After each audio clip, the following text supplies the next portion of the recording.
Assalamualaikum warahmatullahi wabarakatuh. Selamat pagi semuanya. Jadi ini kita di pertemuan ke-13. Kita tinggal satu kali pertemuan di minggu depan sebelum UAS ya.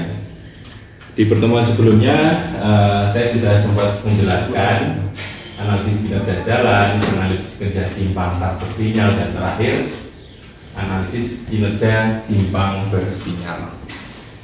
Nah, dari ketiga materi tersebut itu menjadi salah satu bagian dalam melakukan manajemen rekayasa lalu lintas.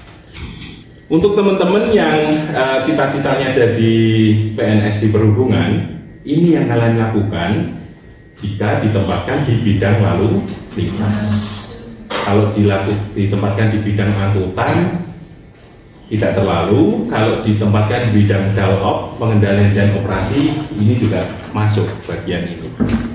Saat ini MRL itu dinaungi dari Undang-Undang 22 2009, turunannya ada PP 32 2011, kemudian ada aturan teknisnya di Permen 96 2015 tentang manajemen rekayasa lalu lintas. Nah, dari PP itu kita ketahui bahwa MRL, jadi apa yang kalian akan lakukan di dinas, itu tahapan awal adalah perencanaan. Dari perencanaan timbullah pengaturan. Jadi perencanaan yang disetujui nantinya akan muncul pengaturan. Dari pengaturan ini pastinya akan timbul rekayasa, baik itu perekayasaan lampu lalu lintas, perekayasaan geometri, namun tidak sampai bangun ya, hanya perbaikan geometri.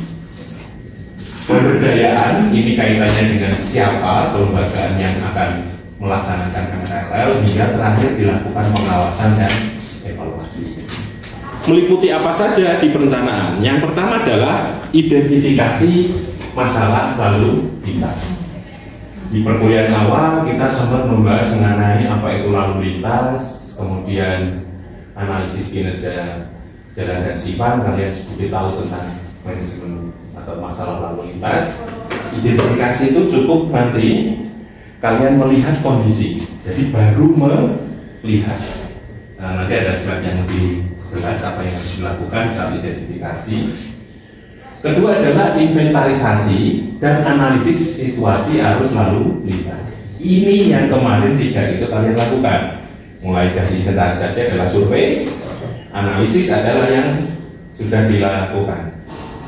Kemudian yang belum kalian lakukan di sini adalah inventarisasi dan analisis kebutuhan angkutan orang dan barang. Tiga kuliah ini belum dilakukan. Tapi waktu dasar-dasar transportasi itu yang sudah kalian lakukan. Waktu kalian survei asal tujuan perjalanan dari suatu guna lahan, itu sudah kalian lakukan. Tapi waktu itu dominan untuk pergerakan orang. Kalau pergerakan barang sama. Metode yang lain waktu itu disampaikan juga bisa dengan metode roadside interview. Jadi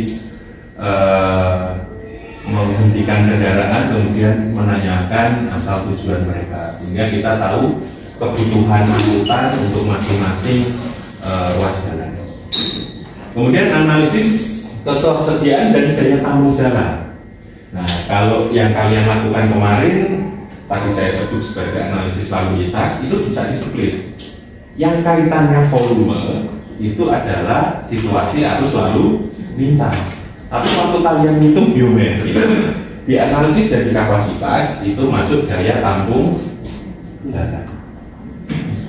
Nah, yang belum dilakukan lagi dan kayaknya tidak dilakukan di mata kuliah ini maupun sebelumnya adalah ketersediaan dan daya tampung kendaraan. Ini surveinya adalah menghitung berapa penumpang, berapa barang di dalam kendaraan. Itu tidak dilakukan di kampus kita ini, di prodi kita.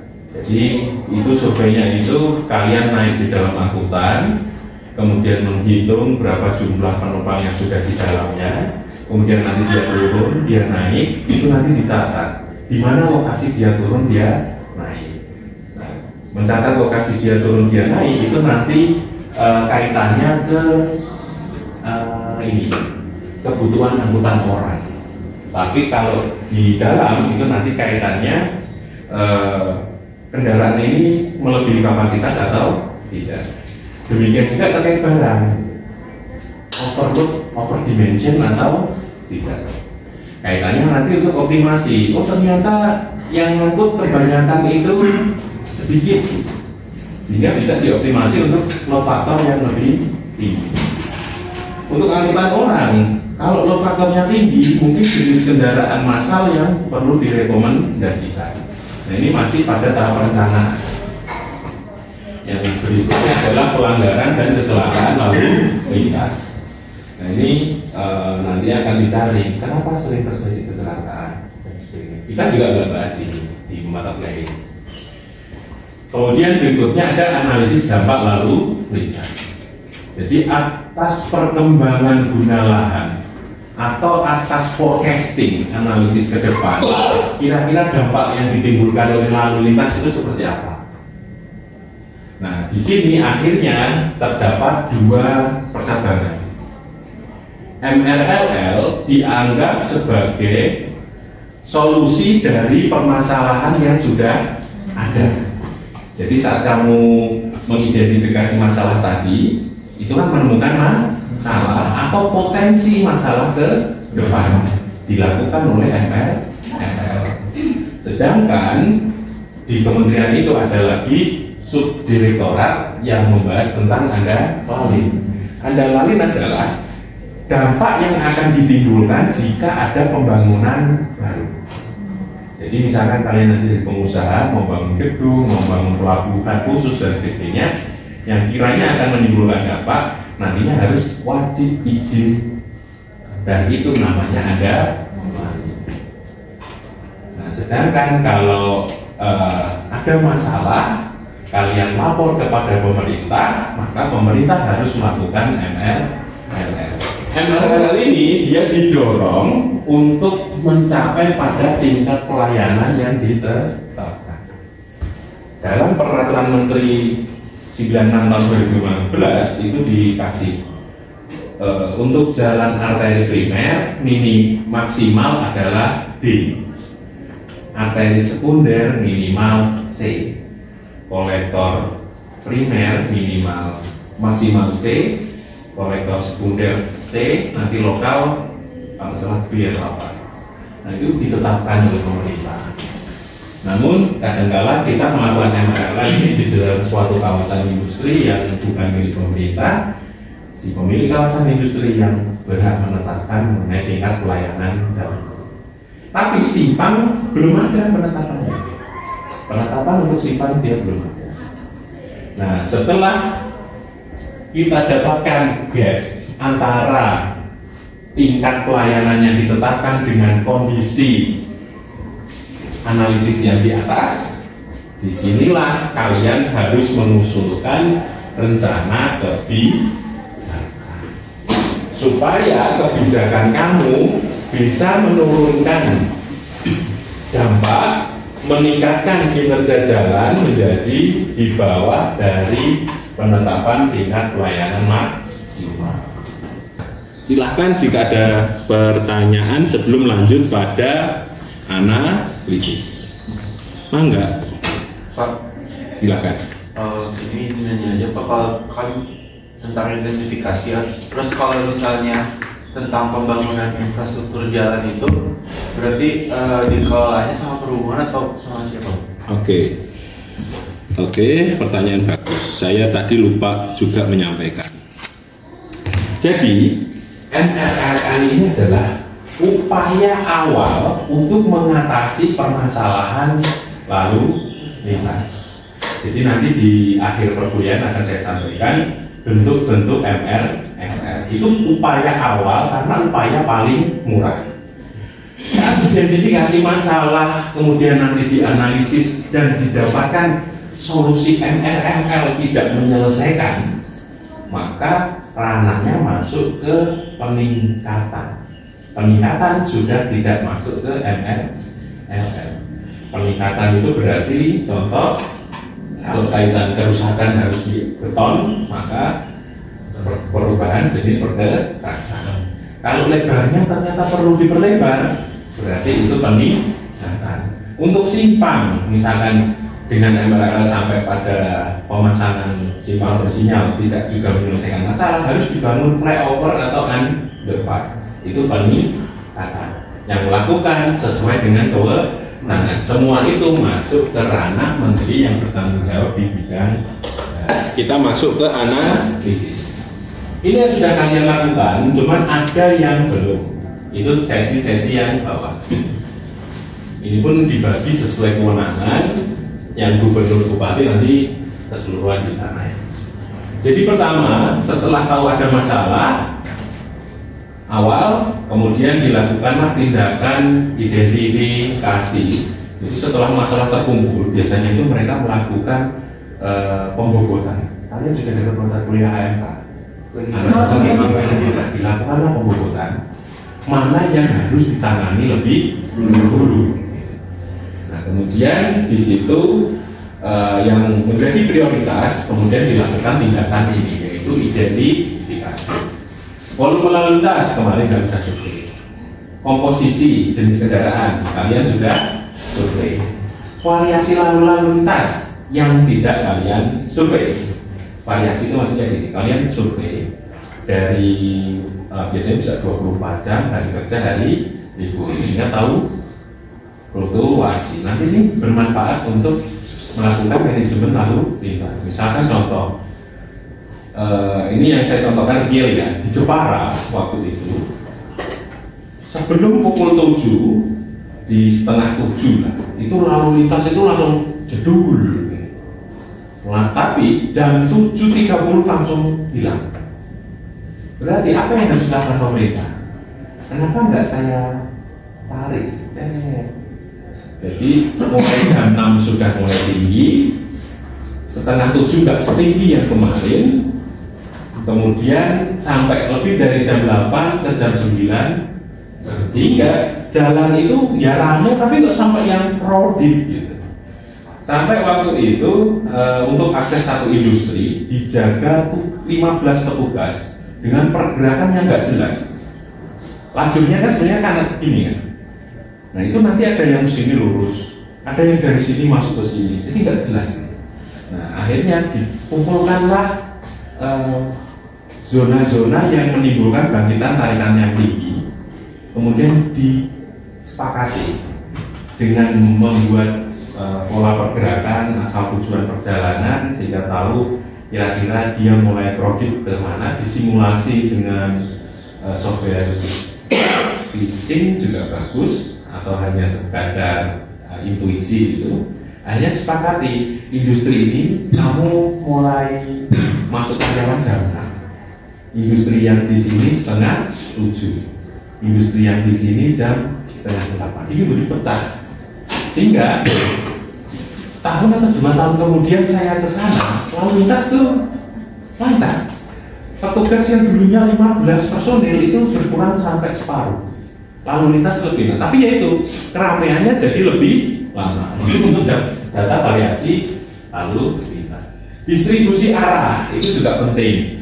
Di MRL yang kemarin kita sempat bahas, kalau belok kanannya sedikit kan nggak perlu di belokkan kanan, disuruh lurus nanti U-turn di depan. Pengaturan arus lalu lintas dilihat fase, kemarin sudah ya, fase dan green time. Nah, dari situ nantinya ternyata mana yang harus ditinggikan setelah kita tahu volume lalu lintas per distribusi arah. Kecepatan dan tundaan lalu lintas. Kecepatan ini buah si malakama.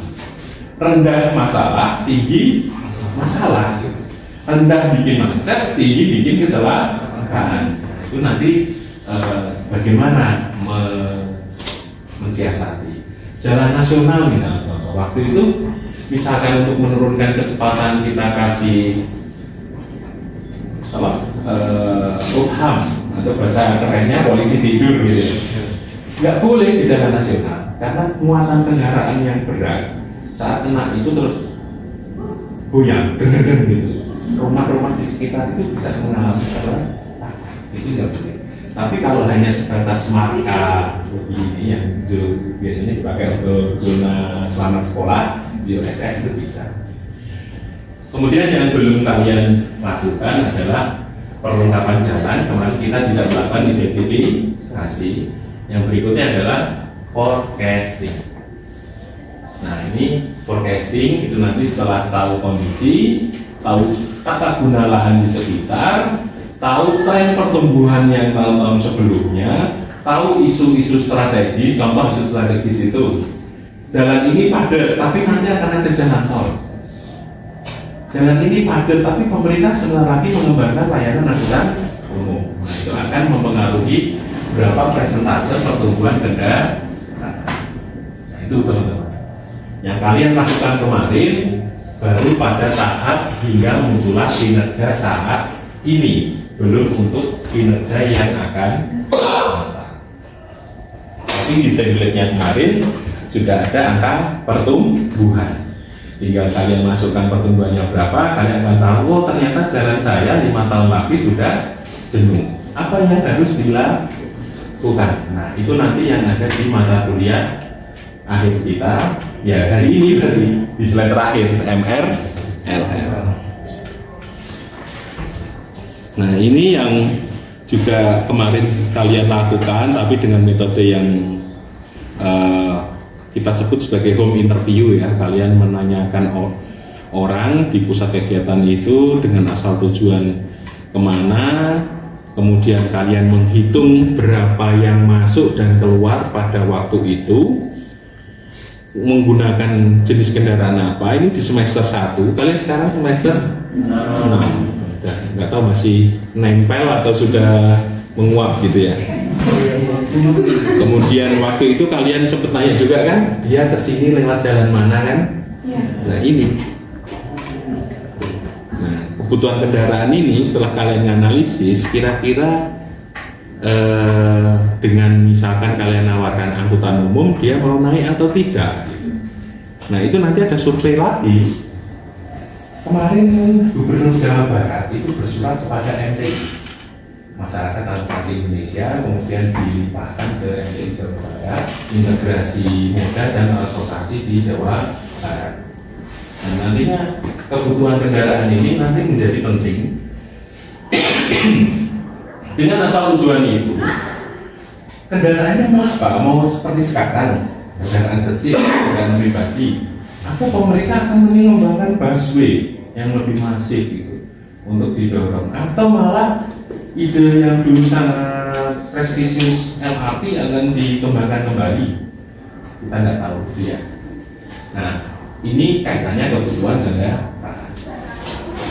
Setelah tahu berapa yang akan bergerak, kemudian menentukan jenis kendaraannya apa, akan tahu jumlah kebutuhan kendaraan. Nah, jumlah kebutuhan kendaraan menjadi lalu lintas. Ini tahap berikutnya. Kemudian ini sudah kalian lakukan analisis ketersediaan dan daya tampung jalan. Berapa kapasitas jalannya? Kemudian apakah dengan volume yang sekarang masih bisa atau tidak? Ini ya, existing. Sukanya di kita itu pakai bahasa agak keren sedikit gitu ya. Existing itu saat ini. Bener, kalian tahu existing itu saat ini?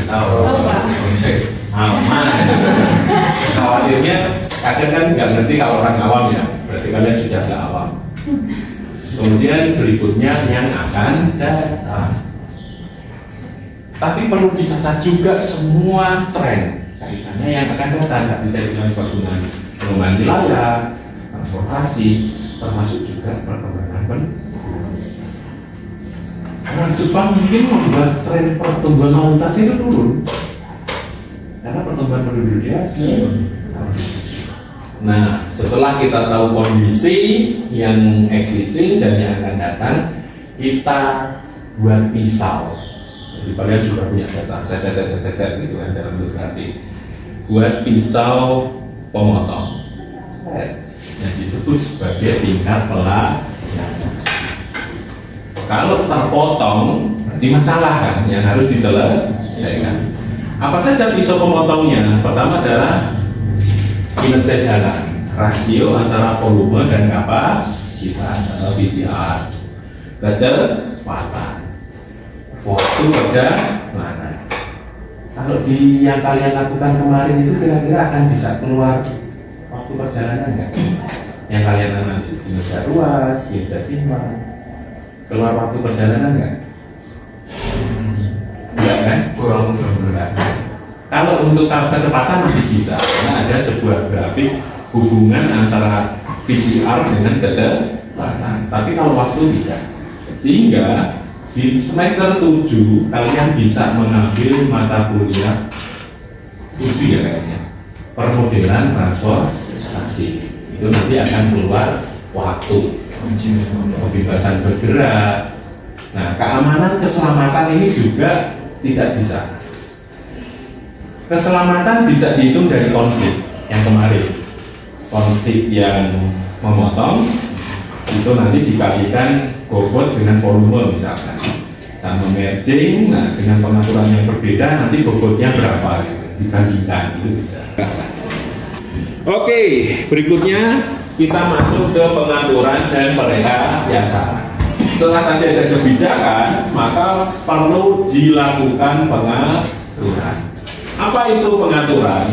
Ya salah satunya kalau di lalu lintas caranya ngatur pakai apa? Rambu. Apa? Rambu. Kamu tadi bilang apa? Oh, sama. Enggak dengar ya. Tadi ada apa? Traffic light. Oke, rambu dengan traffic light berbeda. Ada yang lain? Orang juga bisa. Biasanya yang bisa melakukan pengaturan di lapangan itu ke polisi. Sehingga di sini dikasihlah rambu, perintah, larangan, peringatan, dan petunjuk. Perintah itu biasanya warnanya biru, larangan biasanya warnanya merah, peringatan warnanya kuning, petunjuk juga hijau. Ya. Nah, itu nanti dia kewenangannya dari perhubungan. Kemudian setelah diatur, butuh nggak perekayasaan? Ada perbaikan geometri atau tidak? Masuk di perekayasaan, perbaikan geometri. Jas, perbaikan, bukan peningkatan. Karena tadi MRL adalah yang paling murah.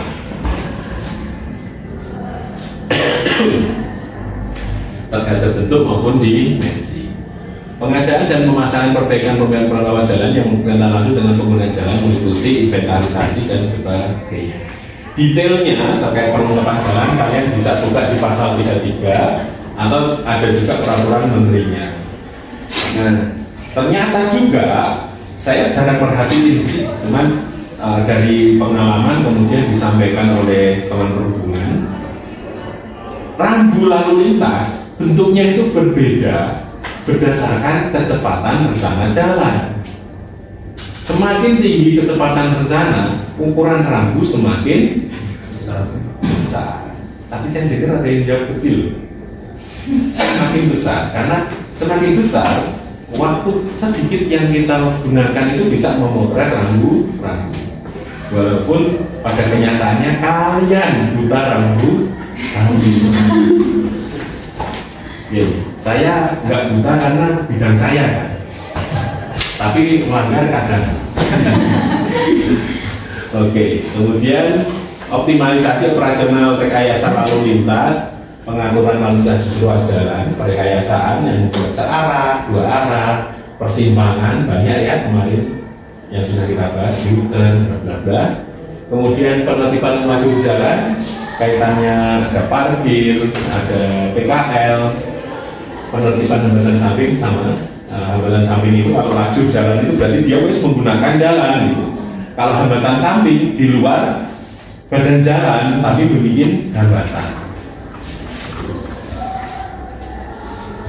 Berikutnya, nah ini bentuk-bentuk MRLL ada di PP 32 2011 pasal 60 sampai 78. Yang bicaranya dia tentang pembatasan. Jadi pembatasan ini pembatasan ini. Contoh kayak roda 2 nggak boleh masuk, bus tidak boleh masuk, nah itu pembatasan. Kemudian jam sekian sampai jam sekian tidak boleh masuk, nah itu pembatasan. Banyak itu diatur dalam 60 sampai 78. Di peraturan Menteri 96 tahun 2015 pasal 4 juga disebutkan manajemen rekayasa lalu lintas dengan berbagai cara.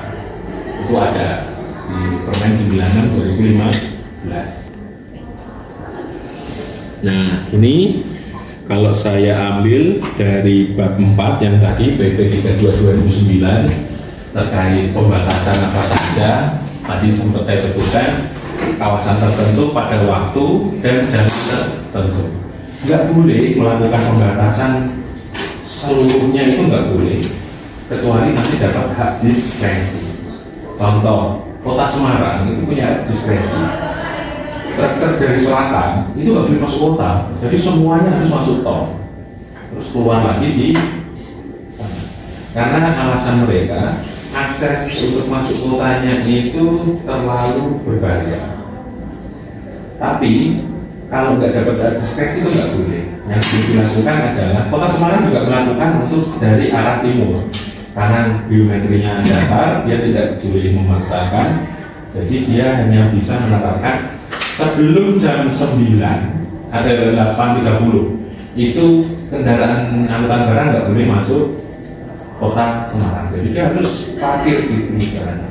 Nah sekarang itu diikuti oleh kabupaten di sisi barat Semarang, Kabupaten Kendal. Nah yang baru saya tahu, aku pikir yang nggak boleh masuk adalah yang kendaraan dimensi besar. Ternyata karena bunyinya angkutan barang, pun angkutan barang nggak boleh masuk. Oh nggak boleh ya mas, nggak boleh karena dia angkutan barang. Tidak boleh masuk pada kawasan tertentu. Bandung melakukan itu juga kan, terang nggak boleh masuk kawasan ini. Solo itu angkutan barang nggak boleh masuk kota, maksimal yang boleh itu dengan beban 4,5 ton. Jadi double, terbesar nggak boleh. Jadi harus ditaruh di luar, dipindah ke truk yang kecil untuk masuk ke dalam kota. Kecuali jalan lintasnya yaitu nggak boleh. Kemudian pada kawasan tertentu, waktu tertentu, jalan tertentu, sepeda motor. Jarang loh sepeda motor dilarang masuk ke suatu tempat ya. Itu yang ingat satu-satunya itu yang dilakukan Pak Ahok. Yang mana sepeda motor nggak boleh masuk Monas, sekitaran Monas.